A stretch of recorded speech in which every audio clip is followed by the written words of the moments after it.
Good morning. I'm Meredith Broadbent. I run the International Business Program here at CSIS, and I'm very glad to welcome everyone. I know it's a busy morning with a lot of competing events, so we really appreciate your presence here. We're here to hear from Chairman David Dreyer from the House Rules Committee, and he's got some legislation addressing the prospect of free trade agreement negotiations with Egypt. To introduce him is Ambassador Carla Hills, who served as United States Trade Representative in the first Bush administration. And I'm going to turn the program over to her to take over. Thank you.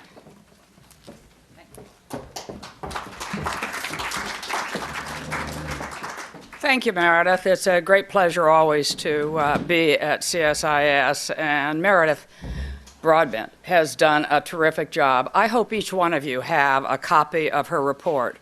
I read it 2 days ago, and I think it really sets forth the issues and the importance, excuse me, of what we're talking about this morning. So if you haven't read it, you can read it after this event. And we are certainly privileged today to have David Dreyer, who is one of the greats in our Congress and represents California's 26th congressional district.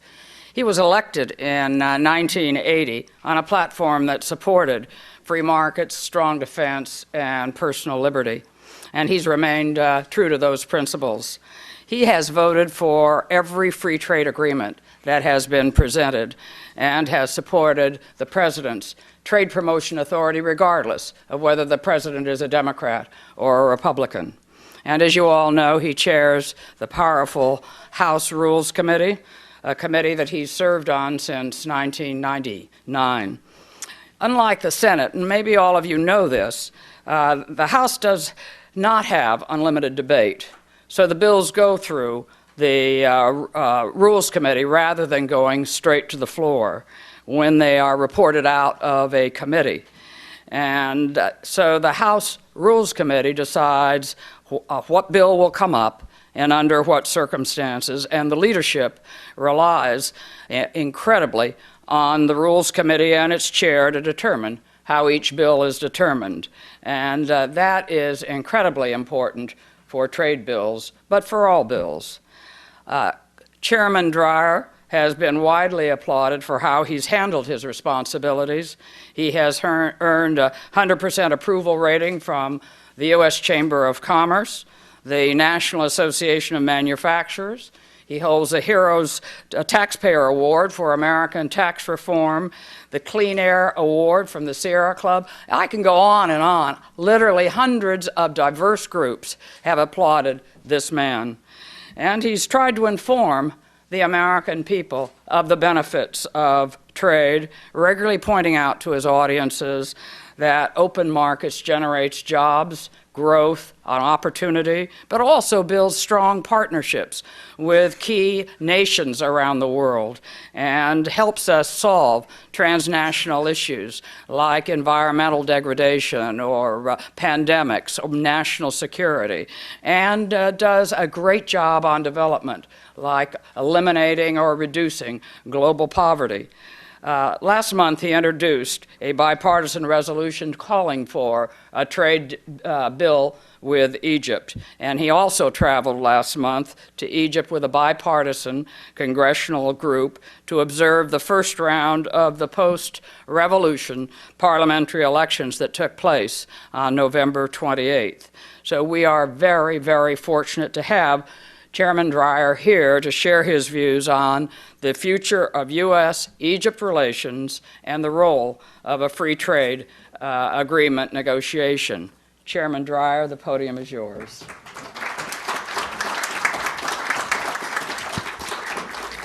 Thank you very much, Madam Ambassador. As you talked about all these diverse groups that support me, I'm just reminded, I guess I'm making an attempt to be all things to all people, which I know I will fail at ultimately, but you're very kind.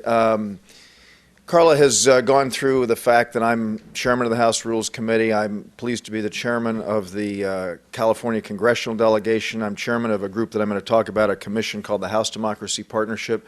But my real claim to fame is that I'm the chairman of the Carla Hills Fan Club, which is my most important position. And I want to say that it's great to be here with Meredith and Thelma, her former colleague, and so many people who, for such a long period of time, have understood the interdependence of economic and political liberalization, and the fact that, as Carla just mentioned, not just the economic benefits, but the geopolitical benefits that exist when it comes to the issue of breaking down tariff and non-tariff barriers around the world.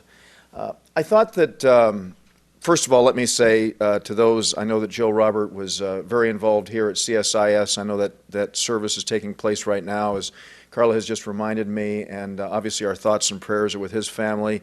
And I said to Carla, while she chose to be here, that he very much would have wanted her to be here, working hard on the goals that CSIS has had.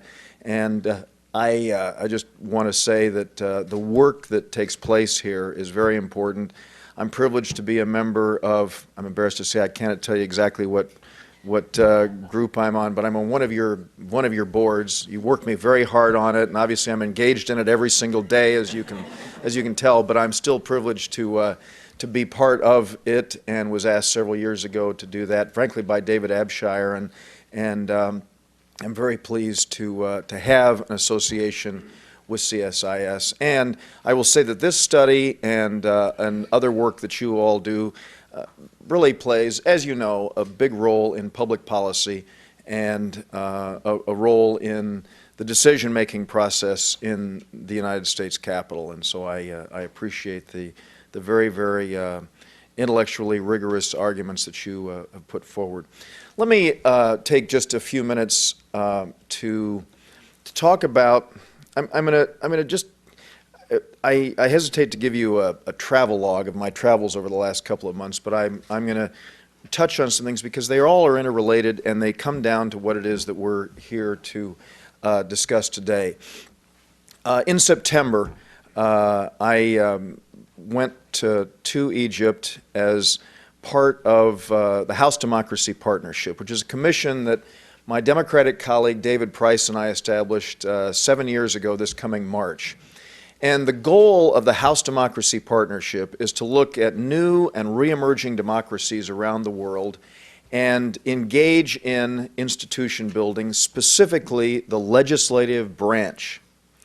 And we know so often that leaders, members of Congress, have a tendency to go into countries and they'll meet with the president or the prime minister and a couple of other ministers, and then they have a tendency to leave. And it's important to realize that one of the key things for us to do is to make sure that we develop strong, independent legislative bodies in countries so that they can have an opportunity for oversight of the executive. And since legislative bodies are, in most every instance, the direct tie to the people, it's a very important part of representative democracy. And so we, in the 1990s, had a commission that I was part of that was focused on Eastern and Central Europe following the crumbling of the Berlin Wall and the demise of the Soviet Union. And we went in and we spent, these parliaments in Warsaw and Hungary and Poland, in Poland and Hungary and other countries in Eastern and Central Europe. I do know that Warsaw is not a country, by the way. I'm sorry, I just said it. But I will say that that as we look at the countries in Eastern and Central Europe, they had parliaments that were simply a rubber stamp for the Soviet Union. So the idea of things that we saw as common sense being developed is what we took on back in the early 1990s. The commission lasted about 4 or 5 years, and but it was successful at helping to build the parliament. So after September 11th, we thought that the idea of recognizing that the development of institutions is going to be critical to dealing with the challenge that existed in this decade, we needed to do what we could to look at countries where we have new and re-emerging democracies. And we're partnered with 16 countries around the world, going from Mongolia, Indonesia, East Timor, Haiti, Peru, Colombia, Liberia, Kenya, Lebanon, Kosovo, Macedonia, Ukraine, and Georgia, and Afghanistan, Pakistan, and we just established a program with the Council of Representatives in Iraq. We're looking now at South Sudan and several other countries, but obviously the Arab Spring has been an exciting new potential opportunity for us. And so the House Democracy Partnership made this visit in September to Tunisia and Egypt. And when I was there, I said to my staff members who are here with me today, I said, you know, what we need to do is we need to introduce a resolution and begin moving towards a U.S.-Egypt free trade agreement. And it was received very enthusiastically. The American Chamber of Commerce has been very supportive, and we appreciate the great work of the AmCham in support of that. But I'm happy to say that throughout the country, I mean, regardless of where people stood, there was an enthusiastic response to the idea of our embarking on a trade agreement with Egypt. And so it went extraordinarily well, and we obviously were looking at the wake of the revolution and the ouster of Hosni Mubarak and the prospect of the elections when I was there in September. And I was asked by our great ambassador, Ann Patterson, to come back for the elections, and we did. And I will say that there's another trip that I took that is very closely intertwined with this, and I was in Latin America. I visited 6 countries in Latin America as we were looking at the work of the House Democracy Partnership, and I went to El Salvador, and we all know about the challenging relationship in El Salvador, the difficulties went through in the 80s, for those who are old enough, the 80s and the 90s.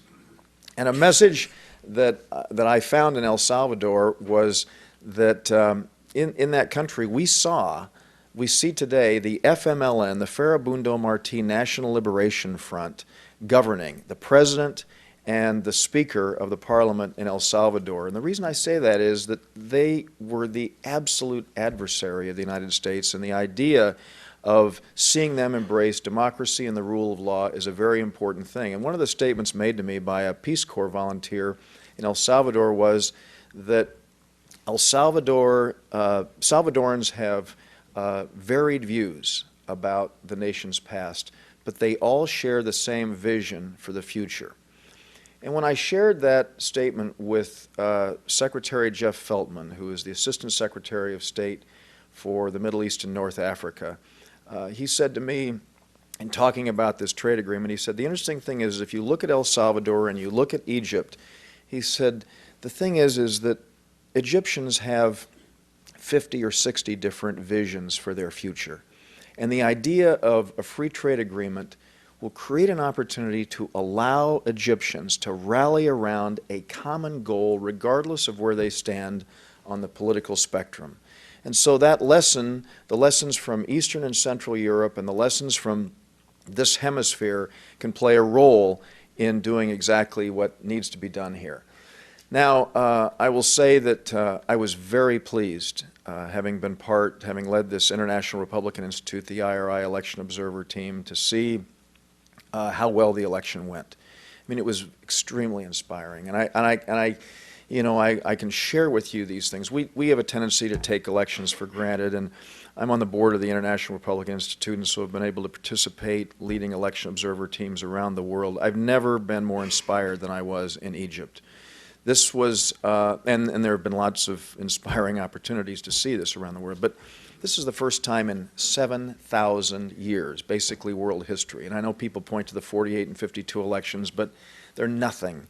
But based on what I heard from people who were around there, they're nothing like the election that we have seen. And by the way, I mean, in 2 hours, the second round will be closing, because this is the second round of the election that's taking place today in Egypt. But for me, when I was there talking to people who had just, I mean, one man said to me, a 50-year-old man said, this is the single most important day of my life. And I said, the most important day of your life? He said, yeah, because this is the first time that I've ever been able to take any step to do anything that plays a role in determining the future of my country that I love so much. I saw 90-year-old women climbing 4 or 5 flights of stairs at schools so that they could have the chance to vote. One judge, and the voting boxes in Egypt had, they had these boxes, but they covered them because they extended the election to a second day. It went the 28th and the 29th, and they had gauze over them, and they would use wax and seal the gauze on top of the opening for the box. And at the end of the voting, I was there for the closing as the last voter came in at one of the voting stations, and this judge was there, and he had his seal, his little tiny seal that was on his key ring, and what he did was the wax was put onto the gauze as they were doing it, and he kept putting it down, and he licked it every time he was stamping it onto this. And I said, Judge, tell me, what does this taste like? And he looked at me and he said, this time it tastes like democracy. And so these anecdotes are so important in looking at the hopes and aspirations of the Egyptian people. Now, there were projections that the Muslim Brotherhood would have as low as a 10% support. One very, very prominent journalist in Cairo told me when I was there in September that the Muslim Brotherhood would not see their vote exceed 10%. I'm not going to say his name because obviously he was very, very wrong. The polling indicated that the Muslim Brotherhood, the Freedom and Justice Party, would have a vote that ranged between 20 and 40%. And we all know that if you combined the vote of the Freedom and Justice Party and the newer party, the Salafist, it's basically 2/3. And I just before coming here, I was telling Ambassador Hills and her colleagues here that I just had a half-an-hour conversation with the Chief of Staff for Field Marshal Tantawi in Egypt, General Assar, and he was constantly reaffirming the commitment to democracy and how this has to be done, and recognition of whoever wins, we have to make sure that we work with them. The point that I like to make is that democracy is not simply about elections. One election a democracy does not make. Democracy is about the rule of law, political pluralism, the development of democratic institutions, recognition of women's rights and human rights. And the message of this election that we need to make very clear is that regardless of how people voted, because I talked with people of all ages, and they said that they were voting for the Salafists, they were voting for the Muslim Brotherhood, based on one thing. They wanted jobs and the economy to grow. They weren't campaigning on an issue of abrogating agreements, treaties with Israel. They weren't campaigning on an anti-West platform. They weren't campaigning on a platform of denying alcohol or women's rights or any of that. They were campaigning on one thing and one thing only, and that is they made a commitment that they would get the economy growing. Now, we know the devastation that's taken place since February 11th when Hosni Mubarak left office, and 2 million jobs have been lost.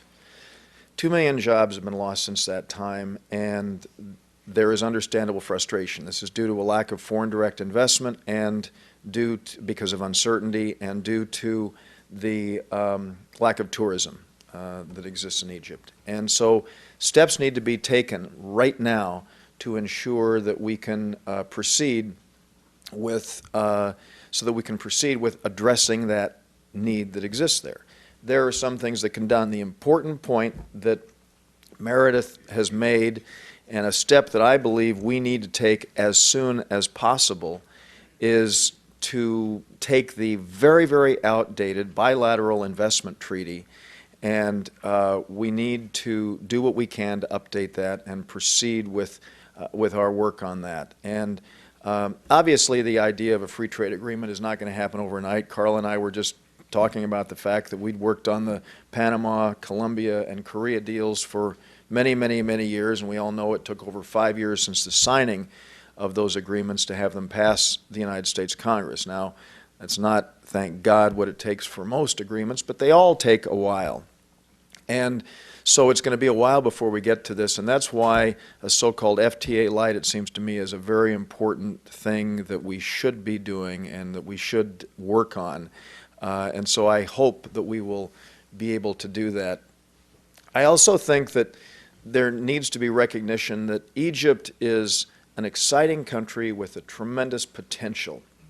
Tremendous potential, and I learned a lot of this when I was meeting with the American Chamber of Commerce, and I happen to like to drink Coke Zero, and I find Coke Zero in foreign countries more than I do in the United States. I just happen to like it. I mean, it allows me to eat 6 Mrs. Field chocolate chip cookies if I drink a Coke Zero. But to see how Coca-Cola is used in Cairo as the launching pad for basically the entire continent is an important thing. And there are other businesses. There are other businesses that will have, I believe, great potential to use this country of 85 million people as a base for trade within the Middle East and throughout the continent of Africa. And what we need to do is we need to create this tie with the United States and our economy and the Egyptian economy, and I think that that will play a big role in helping with the overall shared goal of global economic growth, especially in the region. And so engagement is now more important than ever. And I mean, and I made a commitment to do that. I'm going to be going back to Egypt. My plan is to go back to be a witness for the presidential election, which I was just told by General Assar this morning that the election is scheduled for around June 20th.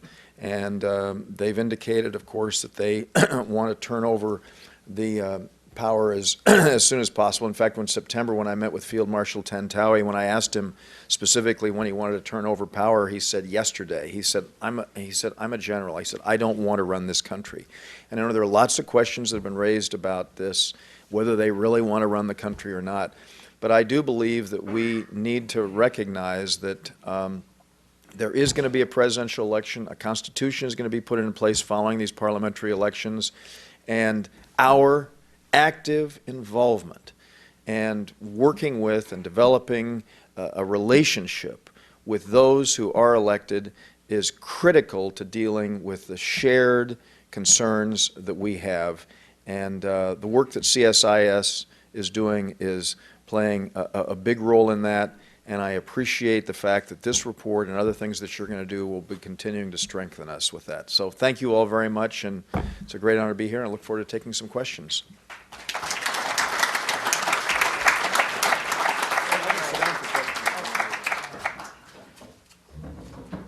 Love to take some questions. Well, let me start with one. You focused a lot on what needs to be done in Egypt. And my question is, how do we sell it at home? We're in a fragile fiscal circumstance, and we've been, in the past, giving Egypt a lot of money. But as I read the report, the United States would gain hugely in terms of getting on the stage with respect to opening the Egyptian market, which is strategically located economically. Talk a little bit about the benefits to the United States in terms of its growth, its security in the Middle East, North Africa, its opportunities to reduce its development budget by doing things that don't take money. You've been there and you've seen it firsthand. You know, you would think that Carla Hills was the one who has to stand before the voters, not me, in throwing that out there. You're absolutely right. We need to underscore the fact that this is a win-win. What is it that can be done to let the American people know? Well, for starters, as we know, Egypt is the recipient of the second largest foreign assistance package, $1.3 billion in the world that we provide. And I think that personally, the idea, I always like to throw this out, this is in making this appeal, trade, not aid. I prefer trade to aid. And the notion of, economic growth in Egypt when they're dealing with so many problems today is something that can appeal. And I always say, when you've got 85 million consumers, and if you think about the fact, and I was talking with Ambassador Patterson about this, what would be the immediate benefit in Egypt right now if we were to proceed with an FTA? Well, the automobile industry in the United States would be an immediate beneficiary of this, because right now Europe is exporting greatly into Egypt. And for us to have an opportunity to compete with that would be a great job creator for organized labor here in the United States. And this is, I look at Thelma and with Meredith here, this has always been such a point of very, very great frustration for so many of us, and of course Ambassador Hills, and that is the fact that organized labor doesn't recognize that rank and file union members are the greatest beneficiaries of these market opening opportunities for us. And I think that that industry alone.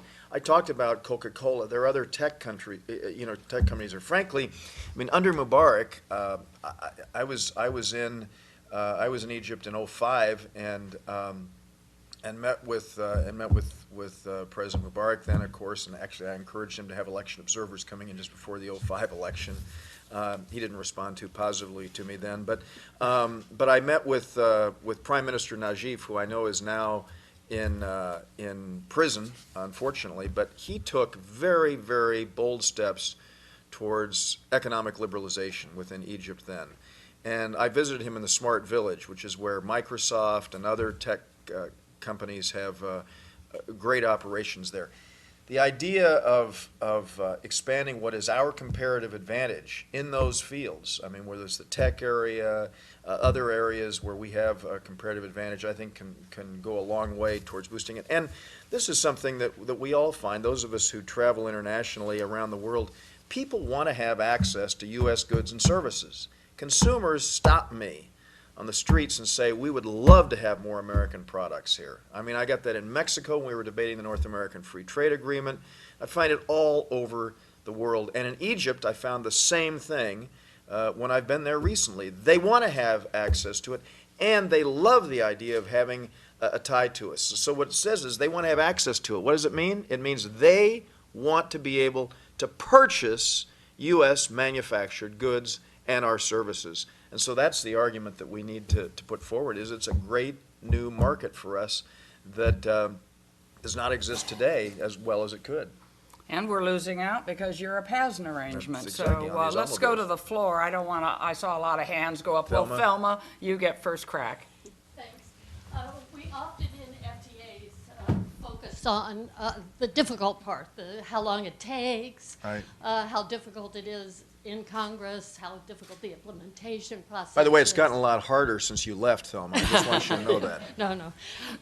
But I think we lose sight of the fact, in my view anyway, the most important things about FTAs is the process of negotiation, because countries do things unilaterally while they're in that process.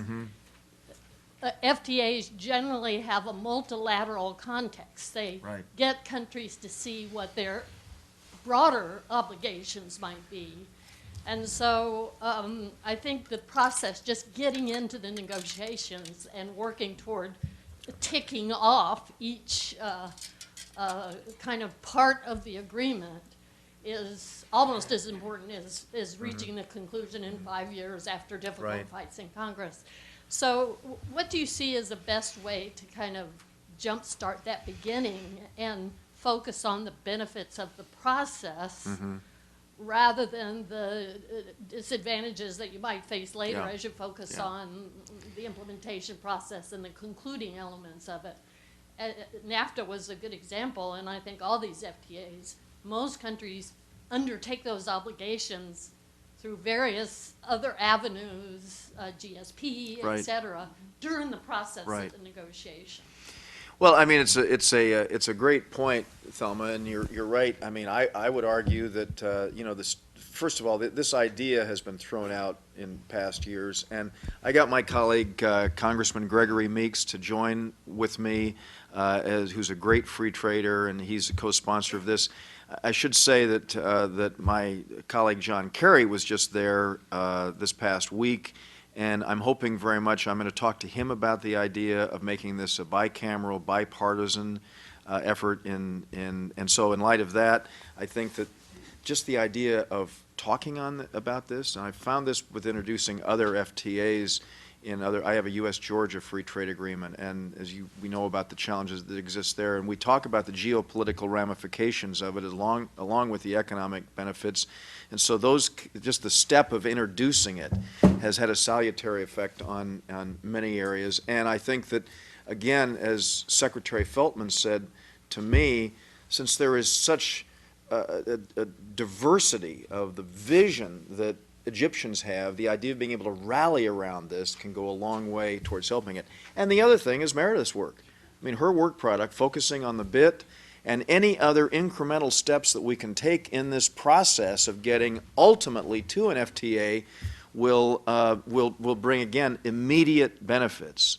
And I'd like to think that we've been able to, just by introduction of this, been able to have a positive impact. Because, again, I will tell you that I met with a wide range of political parties, and people with very diverse views when I was in Egypt, and I always talked about the FTA, and no one said, oh, we can't do that. No one told me that they were opposed to it. I mean, people were enthusiastic about it. And so I think just the idea of, frankly, just talking about it and pursuing it, saying that the United States, there are people in the United States who want to pursue this, and then GSP and other things, and the bit, updating, those kinds of things, I think, can take place, in the process itself. Of course, to ultimately do this, we've got to get Trade Promotion Authority back, too, which is another big battle.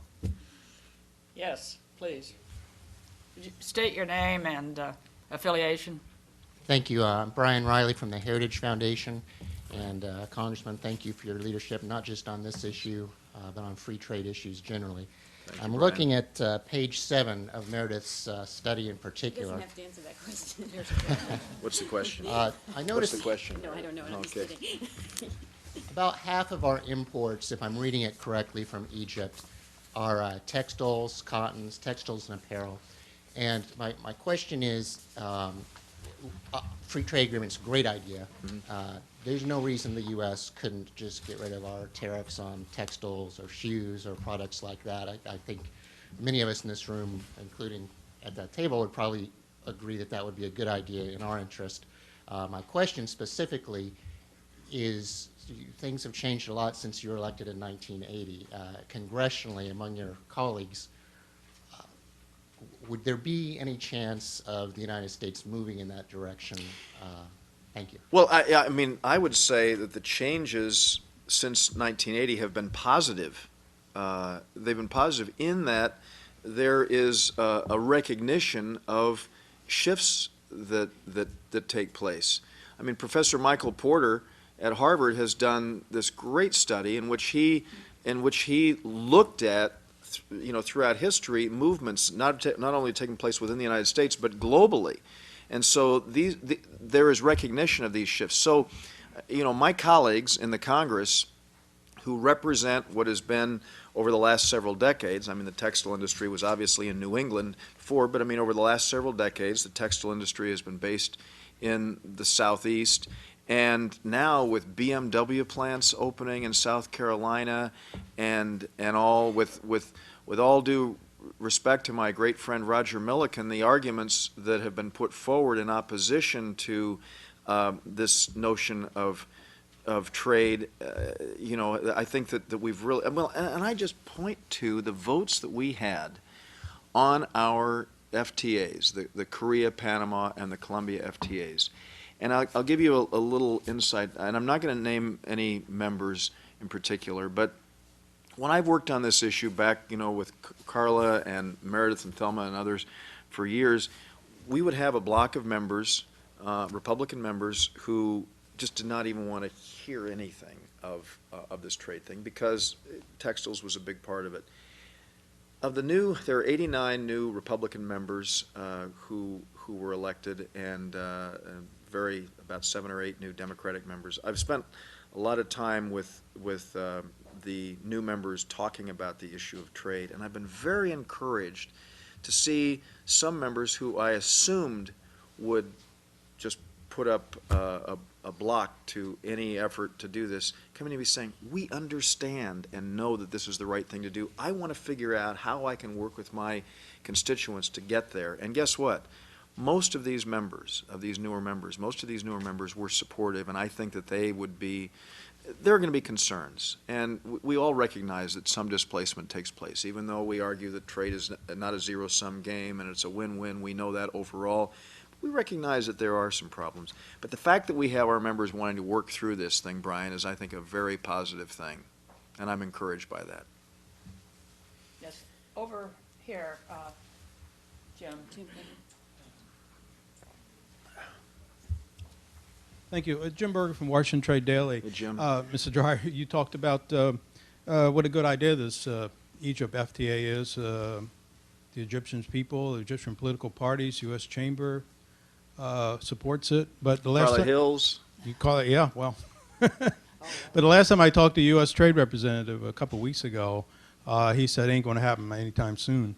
Mm-hmm. Would you bring this resolution to the floor from your committee? Or would Well, you Jim, let me just tell you that I've talked to the U.S. Trade Representative about this as well. I mean, I talked to him just this past week. I told him what we have done, and actually, Ambassador Hills, when we were in the green room just before we were coming out, recognized that in an election year, it's challenging to do this.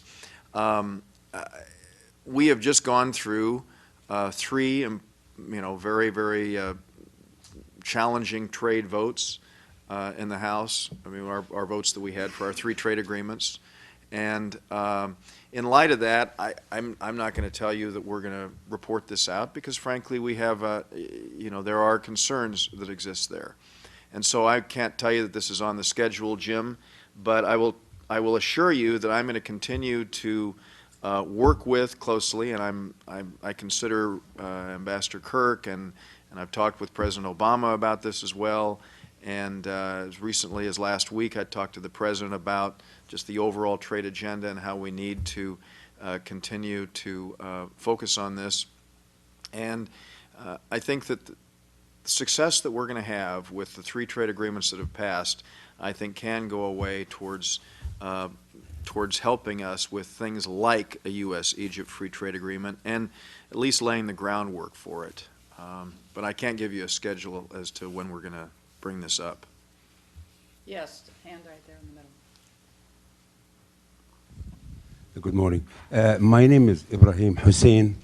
I am an Egyptian American who lives here in Washington, D.C. I really personally, and I am a member of the Alliance of Egyptian Americans, who are Egyptian Americans living here and active in Egyptian-American relationship. Did you vote in the election, by the way? I did not register to vote before during Mubarak's election because I felt it's a waste of time. Right. But I registered for ID card and I hopefully get to vote for the presidential election, any future election. Good. But that's a very good question. I'd like to ask about... I just wanted to get another anecdote. I mean, since I got them from so many Go voters ahead. there, I wanted an anecdote from somebody in the United States who'd voted. I just want to say I really admire what you had to say and fully agree.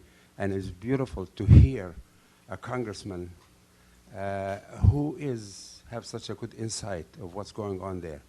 And I really love Meredith. I look at your handout here, the word hesitant policy, U.S. hesitant policy toward Egypt. And I think it's a very good description. So I hope that Obama administration will stop being so hesitant. My question is, as an Egyptian American living here, what can we do as an individual or organization to help move the issues that you discussed both here and in Egypt? Well, the first thing that you can do is come to and participate in CSIS programs, which you obviously have done, and I want to express my appreciation for that. First, thank you for your very kind words, and I'm flattered by that, and I appreciate it, and it buoys me to continue with the work that we're doing. I mean, talk about this to people in the United States, whatever groups you have, talk about the benefits of this. Get as much information that you can from your fellow Egyptians, and I would do everything that you can to get as much insight.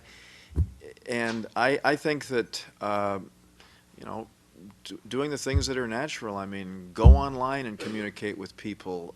Write letters to the editor about the benefits of this kind of idea. I mean, just the kinds of you share this view. You're in a very unique position. You're in a much better position than I, with some constituencies, to talk about this as someone in this country. And so, I mean, if you have organizations here in the United States, we'd be happy to do anything we can to help facilitate or get information. You have Meredith's great study, so that's something that you can use as a basis for it. So, Over, yes, please. Good morning, everyone. A microphone is coming.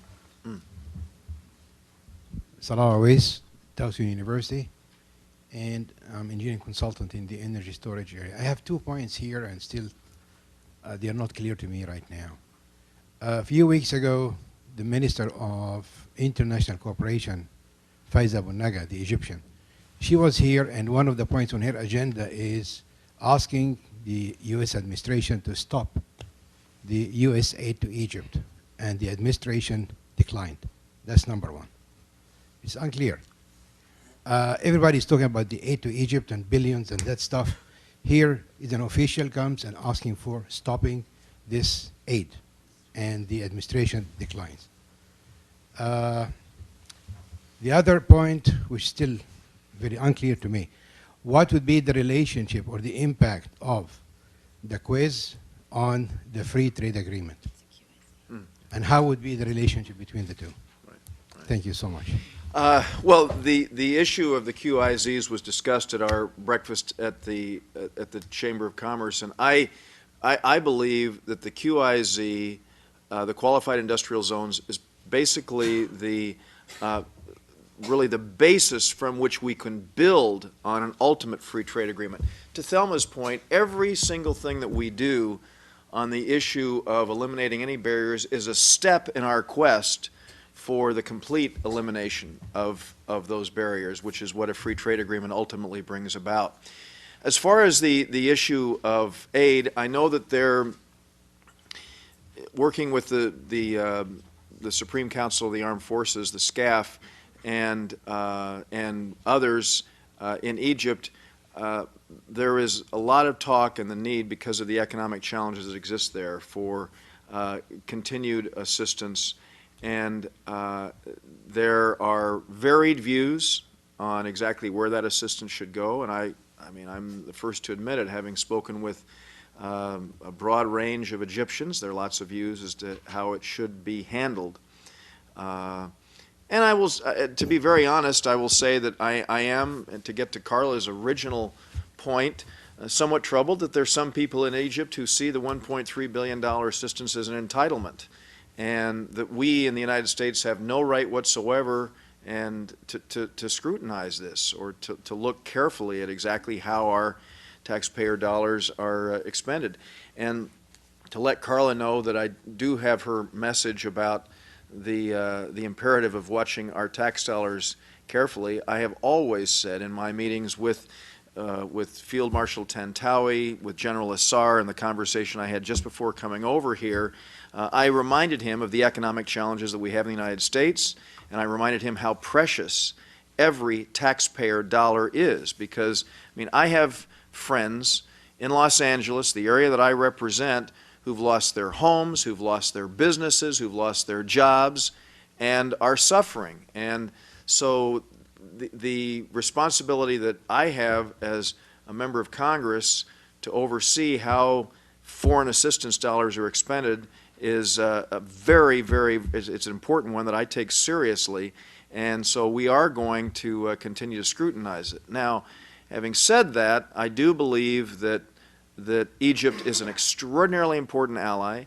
They are the leader when it comes to the Arab awakening, the Arab Spring, and I think that we will be again, it would be a mistake for us to turn our backs, which I think some people and even some of my colleagues have advocated, and I'm going to do everything that I can to ensure that that doesn't happen.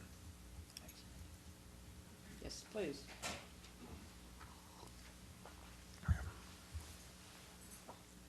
Thank you, Ambassador Hills. I'm Bob Castro, and I'm an independent consultant on my way to live in Cairo and work for the next few years. And his wife is a very important Foreign Service officer. Thank so you. we I used to appreciate be a government official with these Yeah, folks, but right. I kind of handed over those reins. It's clear that there's not just the economic benefit both ways, but there's the strategic benefit and the potential strategic loss out if the U.S. doesn't act sooner. And Meredith brought that to light last month with a great forum with our European counterparts and the assistant USTR. But I'm also concerned about China and other potentially strategic adversaries, if you want to call them that. How much does that resonate with constituencies that you represent, Congressman Dreyer, with other members, that it's not just about the economic benefit we gain now, but every minute we wait potentially allows China or other foreign investors to gain greater influence in that region? Well, Bob, it's a very powerful one, and not to get too off topic, but I mean, yesterday I was managing the debate on the House floor for our so-called tax extenders bill, for the rule on that, leading up to my friend Dave Camp, the chairman of the Ways and Means Committee, managing that, and the issue is the Keystone Pipeline, Keystone XL Pipeline, which everyone sees in the news. And I'm a strong proponent of our proceeding with that, obviously.